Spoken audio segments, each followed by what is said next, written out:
Hello साथियों, स्वागत है आप सभी का हमारे यूट्यूब चैनल पर। तो कैसे हो आप लोग बताइएगा। दोस्तों, आज की क्लास है बीएड फर्स्ट ईयर की, जिसमें आज हम जानेंगे शिक्षा मनोविज्ञान की अध्ययन विधियों के बारे में। वैसे तो मैंने कई सारी क्लासेस में आपको अलग अलग शिक्षा मनोविज्ञान की विधियों को डिस्कस किया है, लेकिन जो भी विधियाँ रह गई हैं उन सभी को आज ही इस क्लास में कवर कर दिया जाएगा, जिससे कि जो हमारी अगली क्लास आए उसमें हम एक नया चैप्टर स्टार्ट कर रहे हों, वंशानुक्रम और वातावरण का। तो अगली क्लास में हमारा नया चैप्टर स्टार्ट हो जाएगा। तो आप लोग इस वीडियो में अंत तक बने रहिएगा और इसे ज़्यादा से ज़्यादा लोगों तक शेयर कर दीजिएगा। वीडियो पसंद आए तो वीडियो को लाइक कीजिएगा। तो चलिए देखते हैं। सबसे पहले बात करेंगे तुलनात्मक विधि या कंपैरेटिव मेथड के बारे में।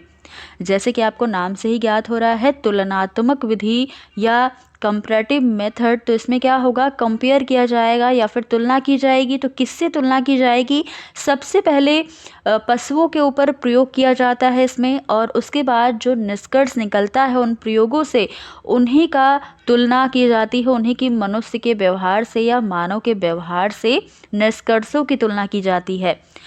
आगे देखेंगे, मनोविज्ञान और शिक्षा मनोविज्ञान में इस विधि का प्रयोग बुद्धि, मूल प्रवृत्ति, व्यक्तित्व संबंधी अध्ययन, आदतों तथा मूल्यांकन आदि के क्षेत्रों में किया जाता है। और इस विधि में पशुओं, बंदरों, चूहों, इन सभी के ऊपर प्रयोग किया जाता है और निष्कर्ष निकाला जाता है। मैंने आपको पहले भी बताया कि पशुओं के ऊपर प्रयोग किया जाता है और जो निष्कर्ष निकलता है उन्हीं निष्कर्ष की तुलना फिर मानव व्यवहार से की जाती है।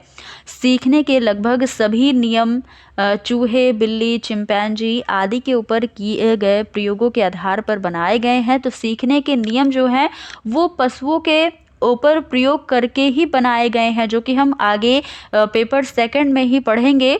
तो आप लोग इस चैनल से जुड़े रहिएगा, सारी चीज़ें हम इस यहाँ पर कवर करेंगे।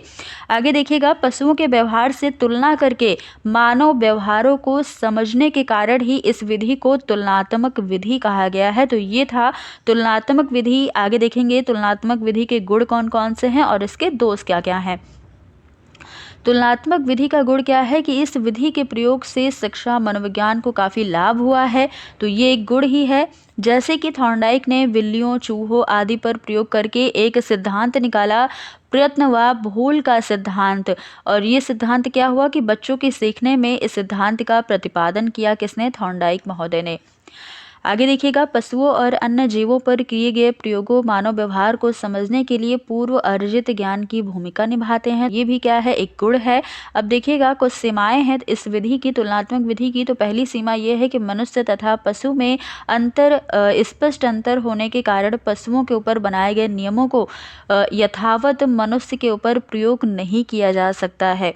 और विभिन्न प्रजातियों का शारीरिक गठन, वंशानुक्रम तथा परिस्थितियां अलग अलग होती हैं या फिर भिन्न होती हैं। तो एक ही प्रजाति से प्राप्त जो ज्ञान है उन्हें ही अन्य प्रजातियों पर प्रयोग करते समय पर्याप्त सावधानी की आवश्यकता होती है, क्योंकि सभी आपस में अलग अलग हैं, सभी प्रजाति अलग अलग हैं। तो यह निष्कर्ष ये निकला कि शिक्षा मनोविज्ञान के क्षेत्र में यद्यपि तुलनात्मक विधि का प्रयोग प्रायः सीमित ही रहता है, फिर भी अधिगम के क्षेत्र में एवं तुलनात्मक शिक्षा के क्षेत्र में इस विधि का प्रयोग किया जाता है। तो यहाँ पर क्या होता है ये आपको पता चल गया और इसके गुण दोषों के बारे में भी हमने जान लिया। अब हम देखेंगे अगली विधि जो हमारी है मनोविश्लेषण विधि या साइको एनालिटिक मेथड। इसमें क्या होता है देखिएगा, तो इस विधि के जन्मदाता कौन माने जाते हैं? सिगमंड फ्रॉयड माने जाते हैं। ये इस विधि के जन्मदाता या जनक कहे जाते हैं। फ्रॉयड एक मनोवैज्ञानिक चिकित्सक थे। उन्होंने अपने कार्य अनुभव से यह पाया कि अचेतन अवस्था में व्यक्ति अपने अचेतन मन में छिपी भावनाओं को व्यक्त कर देता है। देखिए, माइंड हमारा तीन तरीके से होता है। एक होता है कॉन्शियस माइंड, एक अनकॉन्शियस माइंड और सबकॉन्शियस माइंड। तो तीन तरीके के हमारे मन होते हैं। ये किसने कहा? सिगमंड फ्रॉयड ने बताया। और जो हमारे अचेतन मन में कुछ भावनाएं ऐसी छिपी होती हैं जिनको हम ना चाहते हुए भी व्यक्त कर देते हैं, जिसे वह संकोच या सामाजिक निरादर की वजह से चेतनावस्था में व्यक्त नहीं कर पाता। कुछ चीज़ें ऐसी होती हैं जो हमारे अनकॉन्शियस माइंड में रहती हैं, उन्हें हम कभी भी दूसरों के सामने नहीं कह सकते या नहीं व्यक्त कर सकते। फ्रॉयड के अनुसार मानव व्यवहार का मूल स्रोत क्या है? लिबिडो है, यानी कि काम वासना है। इस वृत्ति से संबंधित इच्छाएं जो हैं वो कभी पूरी नहीं होती, तो ये दमित होकर के इनका दमन हो जाता है, इन इच्छाओं का, और ये अचेतन मन में चली जाती हैं, यानी कि अनकॉन्शियस माइंड में ये इच्छाएं दबी रह जाती हैं। अचेतन मन में ये इच्छाएं सक्रिय रहती हैं और अचेतन मन में इन भावनाओं की एक गांठ सी बन जाती है, जिसे भावना ग्रंथि भी कहा जाता है। ये भावना ग्रंथि व्यक्ति के व्यवहार को काफ़ी प्रभावित करती हैं। हर एक काम में व्यक्ति जो है वो प्रभावित होता रहता है, और इन व्यवहारों से निदान ढूंढने के लिए अचेतन मन का विश्लेषण करना आवश्यक है। तो किसने कहा? सिग फ्रॉयड ने कहा कि हमें व्यक्तियों के अचेतन मन का भी विश्लेषण करना चाहिए, ये काफ़ी आवश्यक है। आगे देखिएगा, मनोविश्लेषक व्यक्ति के असाधारण व्यवहार की प्रेरक भावना ग्रंथि को उसकी चेतना के स्तर पर लाकर, जो उसके अचेतन मन में जो बातें पहले से हैं, जो भावना ग्रंथि बन चुकी हैं, उन बातों को चेतना के स्तर पर लाकर, कॉन्शियस माइंड में लाकर उनकी समस्याओं का समाधान करने का प्रयास इसमें करते हैं। इसके लिए वे शब्द साहचर्य, स्वप्न विश्लेषण, मसी लक्ष्य जैसी विभिन्न तकनीकों का प्रयोग यहाँ पर करते हैं। अब देखेंगे कि मनोविश्लेषण विधि के गुण कौन कौन से हैं। जो आपने देखा, तो इस विधि के द्वारा विषयी के व्यवहार का गहन अध्ययन किया जा सकता है, क्योंकि इस विधि से व्यक्ति के व्यवहार के चेतन और अचेतन दोनों पक्षों का सूक्ष्म अध्ययन यहाँ पर संभव हो सकता है, कि व्यक्ति क्या सोचता है, जो उसके चेतन मन में क्या है और उसके अचेतन मन में क्या है, इन दोनों का पता हमें इस विधि के द्वारा चल जाता है। अगला गुण ये है कि व्यक्ति की अधिकांश क्रियाएं और व्यवहार उसकी अनेक मानसिक दशाओं का परिणाम होते हैं, और ये मानसिक दशाएं इतनी अधिक जटिल और सूक्ष्म, यानी कि इतनी छोटी होती हैं कि व्यक्ति के अचेतन मन तक समा जाती हैं। व्यक्ति के मानसिक अवस्था का निदान करने के लिए इस विधि का उपयोग सहायक माना जाता है।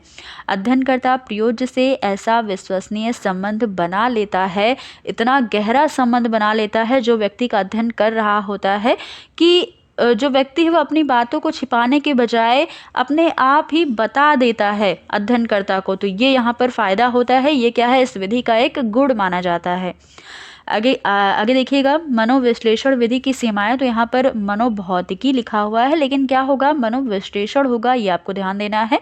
यहाँ पर मिसप्रिंट हुआ है, साइको फिजिकल नहीं, साइको एनालिटिकल मेथड है ये।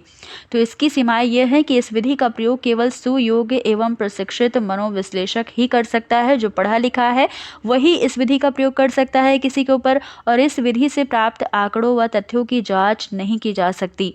कुछ आलोचकों के अनुसार मनोविश्लेषण काल्पनिक मिथ्यों पर आधारित सिद्धांत है, और इस विधि में केवल यौन पर आधारित बल दिया गया, जो विश्वसनीय प्रतीत नहीं होता।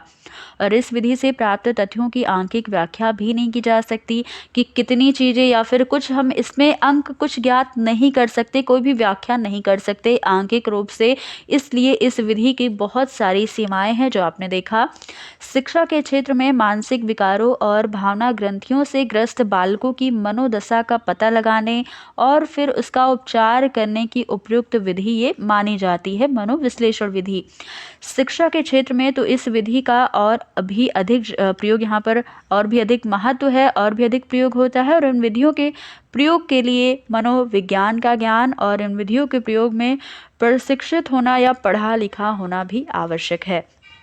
तो ये जो विधि है मनोविश्लेषण विधि, इस विधि का प्रयोग बालकों की मनोदशा का पता लगाने के लिए किया जाता है, कि बच्चों के मन में क्या चल रहा है या फिर बच्चों की मनोदशा किस प्रकार की है। तो इसलिए इस विधि का प्रयोग हम करते हैं। आगे देखिएगा, अगली विधि हमारी है उपचारात्मक विधि, जिसे हम क्लिनिकल मेथड भी कहते हैं। क्या कहते हैं? Clinical method. यह विधि साधारणतया व्यक्ति के आचरण संबंधी जटिलताओं का अध्ययन करने के लिए प्रयोग में लाई जाती है, और शिक्षा मनोवैज्ञानिक कुसमायोजित बालकों तथा विचलित बालकों की समस्याओं का अध्ययन करते हैं। कौन? शिक्षा मनोवैज्ञानिक। और इस विधि द्वारा अपराधी बालकों की समस्याओं का भी विशिष्ट अध्ययन किया जाता है। इस विधि का प्रयोग सामान्य व्यवहार की प्रवृत्तियों, नियमों या संबंधों को खोजने के लिए नहीं बनाई गई है। यह विधि उपचारात्मक विधि का अर्थ और प्रयोजन स्पष्ट करते हुए स्किनर ने लिखा कि उपचारात्मक विधि साधारणतया विशेष प्रकार के सीखने, व्यक्तित्व या आचरण संबंधी जटिलताओं का अध्ययन करने और उनके अनुकूलन विभिन्न प्रकार की उपचारात्मक विधियों का प्रयोग करने के लिए काम में लाई जाती है। इस विधि का प्रयोग करने वाले का उद्देश्य यह मालूम करना होता है कि व्यक्ति की या बालक की विशिष्ट आवश्यकता क्या है, उसमें उत्पन्न होने वाली जटिलताओं के कारण क्या हैं और उनको दूर करके व्यक्ति को किस प्रकार से सहायता दी जा सकती है या बच्चों का किस प्रकार से उपचार किया जा सकता है। अगर मान लीजिए कोई समस्या है बालकों के पास, तो उनका कैसे हम उपचार कर सकते हैं, यही है उपचारात्मक विधि। तो इसका नाम भी इसीलिए पड़ा उपचारात्मक विधि। इस विधि में निदान और उपचार दोनों किए जाते हैं। पहले पता लगाया जाता है, निदान यानी कि पहले पता लगाना क्या समस्या है, उसके बाद उस समस्या का उपचार किया जाता है। तो इस विधि में निदान और उपचार दोनों शामिल होते हैं, इसलिए हम इस विधि को उपचारात्मक विधि कहते हैं। अब देखिएगा उपचारात्मक विधि के कुछ चरण हैं यानी कि स्टेप्स हैं। तो पहला चरण ये हो जाएगा कि प्रयोज्य या किसी व्यक्ति या किसी बालकों की मनोशारीरिक समस्या को समझना। सबसे पहले आप समस्या को, उसके बाद उस समस्या के कारणों को जानोगे कि क्या कारण है जो ये समस्या आई, किस कारणों की वजह से। फिर उसके बाद जो कारण हैं उसी परिणाम को, उसके द्वारा जो परिणाम निकलेगा उसको आप लिपिबद्ध करोगे या फिर लिपिबद्ध करना अगला चरण है। और फिर उसके बाद हम उपचार करते हैं बच्चों का, जो भी उनकी समस्याएं हैं उनका उपचार। तो 4 चरणों में ये विधि यहाँ पर अपनाई जाती है। आगे देखिएगा उपचारात्मक विधि के गुण कौन कौन से हैं। तो यह विधि मानसिक और व्यवहारिक दृष्टि से व्यक्तियों के असामान्य व्यवहार के कारणों को जानने और फिर उन्हें दूर करने की एक उत्तम विधि है। और नैदानिक विधि द्वारा व्यक्ति के मानसिक तथा शारीरिक विकास क्रम को अच्छी तरह समझा जा सकता है। यह विधि भय, चिंता, कुसमायोजनों के कारणों का पता लगाने और उपचार करने में सहायक मानी जाती है। ये सारे गुण हैं। अब देखिएगा कुछ सीमाएं हैं उपचारात्मक विधि की। तो भिन्न भिन्न व्यक्तियों के असामान्य व्यवहार के भिन्न भिन्न कारण होते हैं। किसी व्यक्ति विशेष के असामान्य व्यवहार के कारणों का पता लगाना एक कठिन कार्य है और इस कार्य को विशेषज्ञ ही कर सकते हैं, कोई भी व्यक्ति नहीं कर सकता है। कारणों का पता लगाकर उन्हें दूर करना कठिन कार्य होता है और यह कार्य एक योग्य व्यक्ति या प्रशिक्षित व्यक्ति ही कर सकता है। व्यक्तियों का उपचारात्मक कार्य सामान्य स्थितियों में नहीं लाया जा सकता, इसके लिए मनोविज्ञान उपचार केंद्र आवश्यक है। अब इस कार्य को मनोचिकित्सक भी करते हैं।